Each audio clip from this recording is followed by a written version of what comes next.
Hello students, I'm Sangram Sawan and you are watching Sahyadri Biology Plus. Biology important point सिरीजच्या आजच्या भागामध्ये आपण रेस्पिरेशनचे जे इम्पॉर्टंट पॉइंट्स आहेत ते स्टडी करणार आहे. आपला 8th जो टॉपिक आहे बायोलॉजीच्या सिलेबसमधला तो आहे रेस्पिरेशन अँड सर्क्युलेशन. तर रेस्पिरेशन अँड सर्क्युलेशन हा जो टॉपिक आहे हा टॉपिक आपल्याला विदाउट ऑप्शन 7 मार्क्ससाठी आहे एक्झाममध्ये आणि विथ ऑप्शन हा जो टॉपिक आहे आपल्याला 10 मार्क्स प्रोव्हाइड करून देतो. तर याच्यापैकी रेस्पिरेशन आणि सर्क्युलेशन याच्यासाठी आपण 2 सेपरेट व्हिडिओज जे आहेत ते काय करणार आहोत, तयार करणार आहोत. ज्यापैकी फर्स्ट जो व्हिडिओ आहे रेस्पिरेशन रिलेटेड तो आता आपण बघतोय. तर रेस्पिरेशन हा जो पॉइंट आहे याच्यावरती बाळांनो मेनली काय येणार आहे तर जे MCQs किंवा 1 लाइनर क्वेश्चन आहेत ते रेस्पिरेशनवरती जास्त विचारले जाण्याचे चान्सेस आहेत. एखादा क्वेश्चन मोठा किंवा लॉंग आन्सर टाइप क्वेश्चन जो आहे तो रेस्पिरेशनवरती विचारला जाऊ शकतो. बाकी रेस्पिरेशनवरती 1 लाइनर क्वेश्चन विचारले जाण्याचे खूप जास्त चान्सेस आहेत. मग हे 1 लाइनर क्वेश्चन जे आहेत ते टॅकल करण्यासाठी तुम्ही कोणते कोणते पॉईंट्स प्रिपेअर केले पाहिजेत हे आपण काय करणार आहोत आजच्या लेक्चरमध्ये बघणार आहोत. तर सुरुवात करूयात बघा बाळांनो. तर रेस्पिरेशन करताना सगळ्यात पहिला जो पॉइंट तुम्ही प्रिपेअर करणार आहे रेस्पिरेशन मध्ये तो आहे इम्पॉर्टन्स ऑफ रेस्पिरेशन.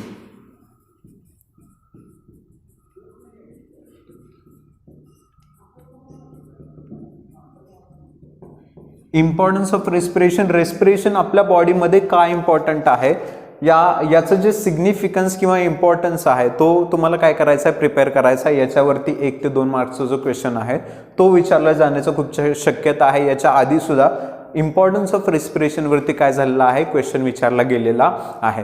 ठीक आहे. मग बुकमध्ये हा कंटेंट मिळाला तर बुकमधलं जे आन्सर आहे ते तुम्ही लिहू शकता किंवा नेटवरती सर्च करून आणि thinking based thought based answer जे आहे ते सुद्धा रेस्पिरेशनवरती तुम्ही काय करू शकता, लिहू शकता. इम्पॉर्टन्स ऑफ रेस्पिरेशन जो आहे तो फक्त आपल्याला काय करायचा आहे याच्यामध्ये लक्षात ठेवायचा आहे. त्याच्यानंतर सेकंड जो पॉईंट आपल्याला प्रिपेअर करायचा रेस्पिरेशनमध्ये तो आहे फीचर्स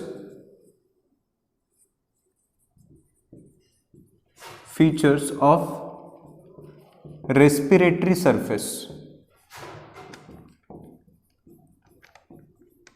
वेगवेगळ्या ऑर्गॅनिझममध्ये वेगवेगळा रेस्पिरेटरी सरफेस आपल्याला पाहायला मिळतो. मग ऑर्गॅनिझममध्ये प्रेझेंट असणारा जो रेस्पिरेटरी सरफेस आहे त्याच्यामध्ये कुठले कॅरेक्टर असले पाहिजे, कुठले फीचर असले पाहिजेत हे आपल्याला बुकमध्ये दिले. फॉर एक्झाम्पल जो रेस्पिरेटरी सरफेस आहे त्याचा मॅक्झिमम सरफेस एरिया असला पाहिजे. त्यानंतर रेस्पिरेटरी सरफेस मॉइस्ट असला पाहिजे, हायली वॅस्क्युलर असला पाहिजे. हे जे काही कॅरेक्टर आहेत ते रेस्पिरेटरी सरफेसमध्ये पाहायला मिळतात. 1, 2 ते 4 कॅरेक्टर आहेत. हे फक्त कॅरेक्टर किंवा हे जे फीचर्स आहेत रेस्पिरेटरी सरफेसचे ते तुम्हाला लक्षात ठेवायच्यात. दोन्ही हे जे पॉईंट्स आहेत ते 5-5 मिनिटांमध्ये तुम्ही काय करू शकता, प्रिपेअर करू शकता. त्याच्यानंतर थर्ड जो पॉइंट आपल्याला रेस्पिरेशन मध्ये लक्षात ठेवायचा आहे तो आहे चार्ट नंबर 8.2. चार्ट नंबर 8.2 हा जो चार्ट आहे हा कशा रिलेटेड आहे तर रेस्पिरेटरी ऑर्गन्स इन ऑर्गॅनिझम. वेगवेगळे ऑर्गॅनिझम्स जे आहेत त्यांच्यामध्ये प्रेझेंट असणारे रेस्पिरेटरी ऑर्गन्स याच्या रिलेटेड हा चार्ट आहे चार्ट नंबर 8.2. मग हा जो चार्ट आहे हा फिल इन द ब्लँक साठी विचारला जाऊ शकतो किंवा मॅच द पेअर साठी हा जो चार्ट आहे तो विचारला जाण्याची शक्यता आहे. मग हा चार्ट तुम्हाला प्रिपेअर करायचा आहे चार्ट नंबर 8.2 ज्याच्यामध्ये रेस्पिरेटरी ऑर्गन्स ऑफ ऑर्गॅनिझम, वेगवेगळे ऑर्गॅनिझम आणि त्यांचे रेस्पिरेटरी ऑर्गन्स, किती ऑर्गॅनिझम रेस्पिरेशनसाठी कुठला पार्ट यूज करतात त्याच्याबद्दल हा चार्ट आहे. हा चार्ट तुम्हाला 3 नंबरला प्रिपेअर करायचा आहे. त्याच्यानंतर फोर्थ जो पॉईंट तुम्ही याच्यामध्ये प्रिपेअर कराल ते आहे human respiratory system.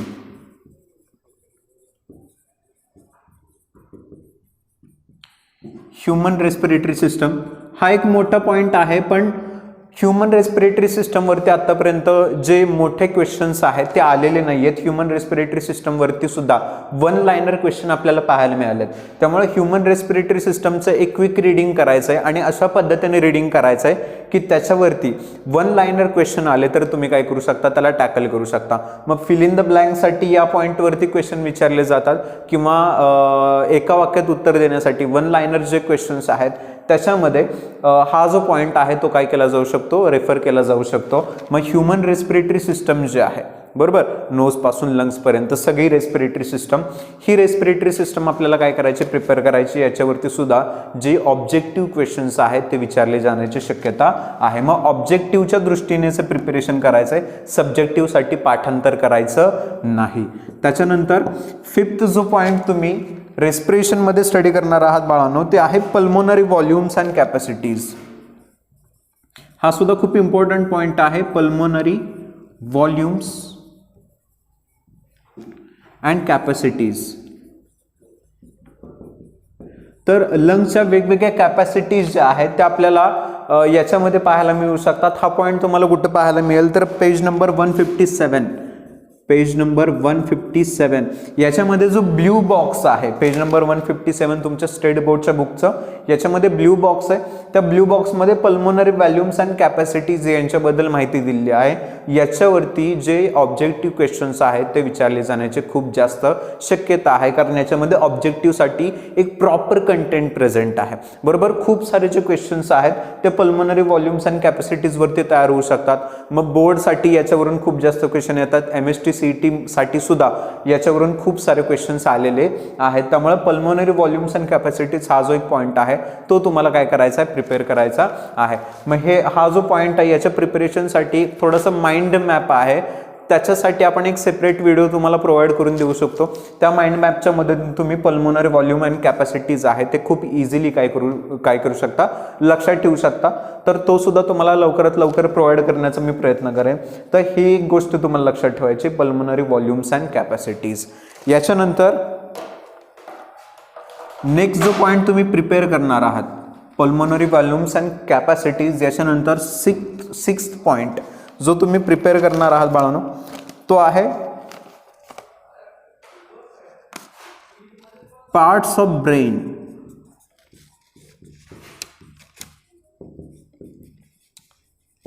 that regulate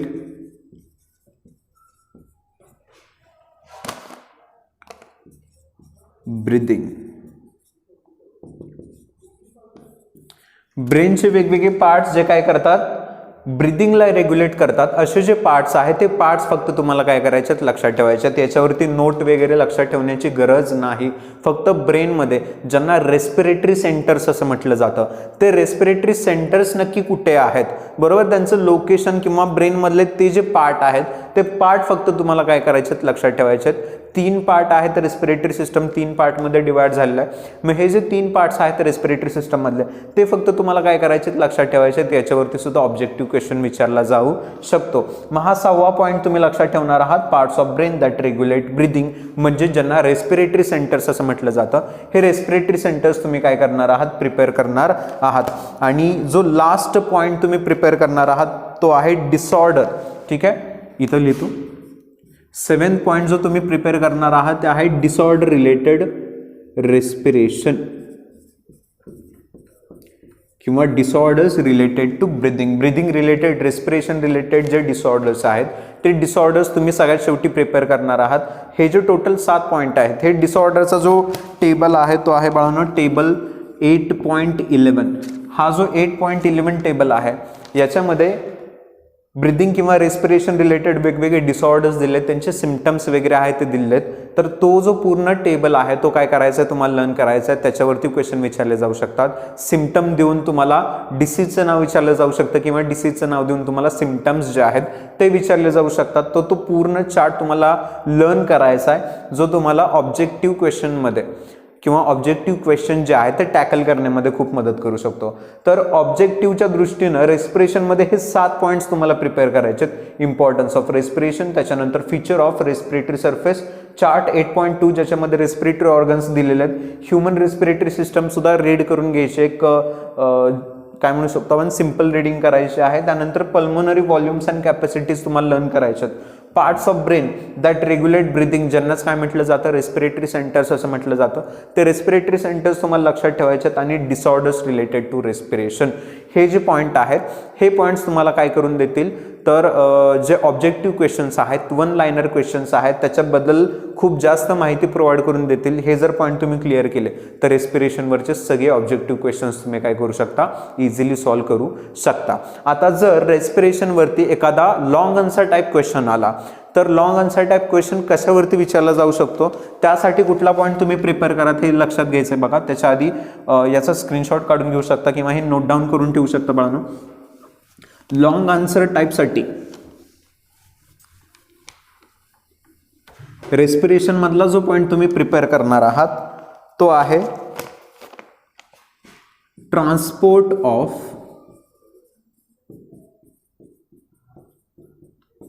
oxygen and carbon dioxide.